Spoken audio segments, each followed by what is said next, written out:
जिससे कि लॉकडाउन का अनुपालन हो, परंतु कुछ अंदरूनी गलियों में लॉकडाउन का नियमों का उल्लंघन ना हो, इसके लिए उन्होंने प्रशासन को सुझाव दिया कि और सख्त कदम उठाने की जरूरत है। सूरत में प्रवासी श्रमिकों के लिए प्रशासन, एनजीओज और इंडस्ट्रीज ने मिलकर फूड पैकेट्स और राशन किट्स का इंतजाम किया है। यह प्रशंसनीय है कि वितरण के समय सभी सोशल डिस्टेंसिंग के प्रोटोकॉल का बहुत अच्छी तरह अनुपालन करते हैं। आईएमसीटी ने प्रशासन को सुझाव दिया है कि श्रमिकों के साथ कोविड-19 के बारे में जो जानकारी है उसको उन्हीं की भाषा में साझा करें।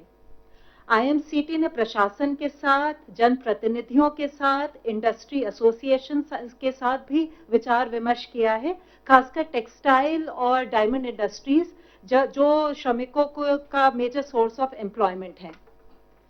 ज्यादातर श्रमिकों को पिछले महीने की तनख्वाह प्राप्त हो चुकी है। आईएमसीटी ने प्रशासन को सुझाव दिया है कि भविष्य में क्या कदम उठाए जाएं, इसके बारे में भी वो योजना बनाएं। जो हमारी आईएमसीटी अहमदाबाद गई है, उसने वहां पे हॉस्पिटल का, केयर सेंटर का, ब्लड डोनेशन कैंप का, शेल्टर होम्स का, प्राइमरी हेल्थ सेंटर इत्यादि का दौरा किया है। उन्होंने जो हाईवेज पर चेक पॉइंट्स लगे हुए हैं और जो क्वारंटाइन क्लस्टर्स के एंट्री पॉइंट्स हैं, उनका भी मुआयना किया। उन्होंने पाया कि क्वारंटाइन क्लस्टर्स के जो एंट्री पॉइंट्स हैं, उसमें पुलिस और मेडिकल टीम्स की जॉइंट व्यवस्था है। टीम ने विभिन्न स्टेक होल्डर्स के साथ भी विचार विमर्श किया। सिविल हॉस्पिटल के विजिट के दौरान उन्होंने पेशेंट्स के रिश्तेदारों के साथ बातचीत की। अस्पताल की सुविधाएं संतोषजनक पाई गई। मरीजों के रिश्तेदारों ने भी उन्हें बताया कि वे सुविधाओं से संतुष्ट हैं। उन्होंने केयर सेंटर का भी दौरा किया और पाया कि वहां पे पर्याप्त क्षमता है और जिन मरीजों में कोविड के लक्षण दिखाई पड़ते हैं, आवश्यकता पड़ने पर डेडिकेटेड कोविड हॉस्पिटल में पहुंचाने की उनके पास अच्छी व्यवस्था है। अभी तक 19-20 मरीजों को वहां पे शिफ्ट किया गया है। यहाँ भी सुविधाएं संतोषजनक है। टीम ने पाया कि जो इंडियन रेड क्रॉस सोसाइटी ने पुलिस और प्रशासन के साथ मिलकर जो रक्तदान शिविर का आयोजन किया था, वहां भी सोशल डिस्टेंसिंग इत्यादि का पालन हो रहा है। सर्वेलेंस और वल्नरेबल पॉपुलेशन की पहचान के लिए प्रशासन ने काफी कदम उठाए हैं। उन्होंने हाउस टू हाउस सर्वे किया है, इलेक्टोरल रोल का डेटा यूज किया, प्रोजेक्ट लाइफलाइन का डेटा, निक्षय का डेटा, टेको प्लस डेटा इत्यादि के माध्यम से उन्होंने वल्नरेबल लोगों की पहचान की है और उनकी टेस्टिंग चल रही है। प्राइमरी हेल्थ सेंटर के कैंप में उन्होंने एक मोबाइल टेस्टिंग वैन को भी देखा, जिसको लोकल री इंजीनियरिंग से बनाया गया है और ये काफी लाभदायक सिद्ध हुई है और मेडिकल टीम के लिए भी सुरक्षित है। आईएमसीटी ने सुझाव दिया है कि राज्य सरकार केंद्रीय सरकार की सहायता लेकर सरदार वल्लभ भाई पटेल अस्पताल में एक मल्टी डिसिप्लिनरी रिसर्च यूनिट की स्थापना करे, जहां उपकरणों की कोविड टेस्टिंग के लिए फैसिलिटीज डेवलप की जा सकती हैं। आईएमसीटी ने पाया कि लॉकडाउन का सख्ती से अनुपालन हो रहा है। पुलिस ने काफी इनोवेटिव सॉल्यूशंस यूज किए हैं, जैसे कि ड्रोन्स, और जिससे कि सोशल डिस्टेंसिंग का उल्लंघन ना हो। उन्होंने काथवाड़ा और नरोड़ा के शेल्टर होम्स का दौरा किया। चूंकि प्रशासन ने करीब ऐसे 33 शेल्टर होम्स बनाए हैं, उन्होंने ये भी सुझाव दिया कि जितने जो श्रमिक हैं उनको इस तरह 33 शेल्टर होम्स में बांटा जाए, जिससे कि सोशल डिस्टेंसिंग अधिकतम हो पाए। यहाँ सारे शेल्टर होम्स में सुविधाएं अच्छी उपलब्ध थी और योगा और अन्य एंटरटेनमेंट की भी सुविधाएं थी। एक अनूठा उन्होंने प्रयोग पाया अहमदाबाद में। जो ग्रामीण एरिया है, वहां हर ग्राम पंचायत में एक ग्राम योद्धा समिति का गठन किया गया है।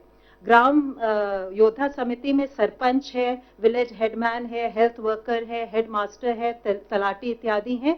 ये समिति जो है लॉकडाउन का पालन करते हुए गांव में राशन, सब्जी, दवाइयां इत्यादि को डोर स्टेप पे डिलीवर करती है। इसके अलावा वो आवाजाही पे और लॉकडाउन के नियमों के पालन पर भी नजर रखती है। आईएमसीटी का सुझाव है कि इस इनिशिएटिव को बाकी राज्यों द्वारा भी अपनाया जा सकता है। आईएमसीटी ने यह भी पाया कि जो सनंद इंडस्ट्रियल बेस है, वहां पे फार्मा इंडस्ट्रीज चालू हैं और अब ऑटोमोबाइल यूनिट्स भी चालू हो गई हैं, जो करीब 50% क्षमता पर काम कर रही हैं और 50,000 में से करीब 30,000 मजदूर काम पर वापस आ चुके हैं।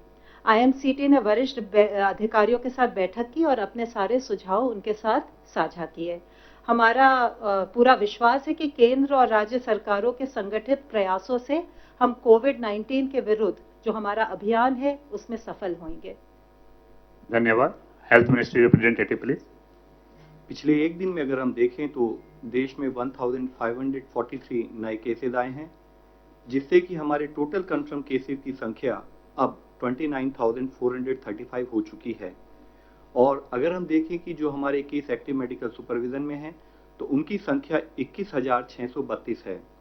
अब तक पिछले 24 घंटे में 684 patients have been found cured, जिससे कि हमारा टोटल लोग जो क्योर हुए हैं वह संख्या 6,868 हो चुकी है।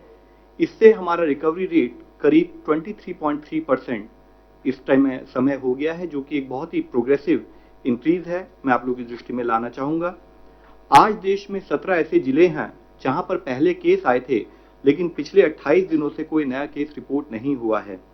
इन जिलों में एक जिले की बढ़ोतरी हुई है, जैसे कि कल बताया था हमने आपको, और एक जिला ड्रॉप हुआ है, यानी कि 2 जिले ऐड हुए हैं और एक जिला ड्रॉप हुआ है। जो जिले ऐड हुए हैं वह है कलिम्पोंग वेस्ट बंगाल में, वायनाड केरला में, और जो जिला जहां पर एक एडिशनल केस आया है वह है लखीसराय बिहार में। इसका सीधा तात्पर्य यही है कि हमें कांस्टेंट विजिल मेंटेन रखने की आवश्यकता है। किसी भी जिले में, किसी भी स्टेट में जब हम कार्य करें तो वहां पर किसी भी तरह की रिलैक्सेशन ना हो। आज माननीय स्वास्थ्य मंत्री जी ने वीडियो कॉन्फ्रेंस के द्वारा डिपार्टमेंट ऑफ बायोटेक्नोलॉजी और उनके 18 ऑटोनॉमस बॉडीज और साथ में उनसे संबंधित पीएसयूज के डायरेक्टर्स के साथ रिसर्च के बारे में समीक्षा की। उन्होंने मेक इन इंडिया के तहत antibody detection kits, real time PCR based detection kits और कोविड-19 के लिए वैक्सीन के डेवलपमेंट को फास्ट ट्रैक करने के लिए कहा। माननीय स्वास्थ्य मंत्री जी ने आज दिल्ली के लेफ्टिनेंट गवर्नर साहब, दिल्ली के स्वास्थ्य मंत्री, कॉरपोरेशन कमिश्नर्स, दिल्ली के सभी जिलों के डीएम्स और डीसीपीज, सेंट्रल और स्टेट के जितने हमारे हॉस्पिटल्स हैं उनके डायरेक्टर्स के साथ भी कोविड सर्वेलेंस के करंट स्टेटस का दिल्ली और आसपास के प्रांतों से संबंधित रिव्यू किया। स्वास्थ्य मंत्रालय ने वेरी माइल्ड या प्री सिम्टोमेटिक पेशेंट्स के लिए होम आइसोलेशन पर दिशा निर्देश जारी किए हैं। जिन पेशेंट्स के पास सेल्फ आइसोलेशन के लिए उनके रेजिडेंस पर रिक्विजिट फैसिलिटी है, उनके पास इस होम आइसोलेशन के लिए ऑप्शन होगा। ये प्रेजेंट गाइडलाइंस जो हमने इशू की हैं, यह गाइडलाइंस 7 अप्रैल को जो हमने इससे पहले सस्पेक्टेड और कंफर्म केसेस को मैनेज करने से संबंधित गाइडलाइन थी, उनके एडिशन में है। होम आइसोलेशन की जो गाइडलाइंस हैं, इसमें कुछ एलिजिबिलिटी कंडीशंस हैं, जैसे कि पेशेंट को सेल्फ आइसोलेशन पर एक अंडरटेकिंग को भरना होगा, मेडिकल ऑफिसर द्वारा व्यक्ति को क्लिनिकली या तो वेरी माइल्ड केस या प्री सिम्टोमेटिक केस डायग्नोस करना होगा, उन्हें मोबाइल पर आरोग्य सेतु एप्लीकेशन को डाउनलोड करते हुए उसको निरंतर उपयोग करना होगा, उनके पास सेल्फ आइसोलेशन के लिए और उनके फैमिली कॉन्टैक्ट्स को प्रॉपर क्वारंटाइन करने के लिए रिक्वायर्ड फैसिलिटी होनी चाहिए, पर लेयर मास्क या डिस्पोजेबल ग्लव्स का उपयोग होना चाहिए। केयर गिवर और जो भी क्लोज कॉन्टैक्ट्स हैं वह भी अपना टेम्परेचर स्क्रीनिंग करते रहें, और कोई भी ऐसा इशू आए जिसमें कि उनको कोई सिम्टम दिखते हैं तो उनको हमेशा सर्वेलेंस ऑफिसर की दृष्टि में लाना पड़ेगा। इसके साथ ही आज मैं आप सब लोगों को एक मुख्य विषय के बारे में भी अवगत करना चाहूंगा। I would like to mention about the plasma therapy for कोविड-19 which has been talked about of late. इस पर काफी चर्चा हो रही है। In this regard let me clarify that ICMR has already stated very clearly that currently there are no approved therapies for COVID-19 including plasma therapy।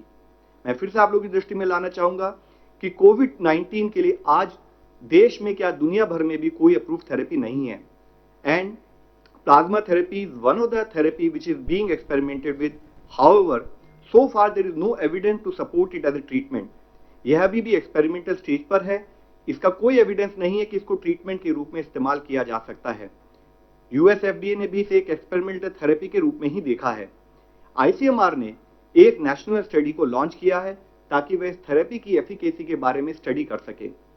इसलिए इस विषय में यह क्लैरिफाई करना बहुत जरूरी है, अति आवश्यक है कि जब तक कि आईसीएमआर अपनी स्टडी को कंक्लूड ना कर ले, रोबस्ट साइंटिफिक प्रूफ अवेलेबल ना हो, तब तक इस थेरेपी को केवल हम या तो रिसर्च या ट्रायल पर्पस के लिए ही उपयोग करें। इनफैक्ट जो प्लाज्मा थेरेपी है, अगर इसको हम प्रॉपर तरीके से, प्रॉपर गाइडलाइंस के तहत इस्तेमाल ना करें तो इससे लाइफ थ्रेटनिंग कॉम्प्लिकेशंस भी हो सकती हैं।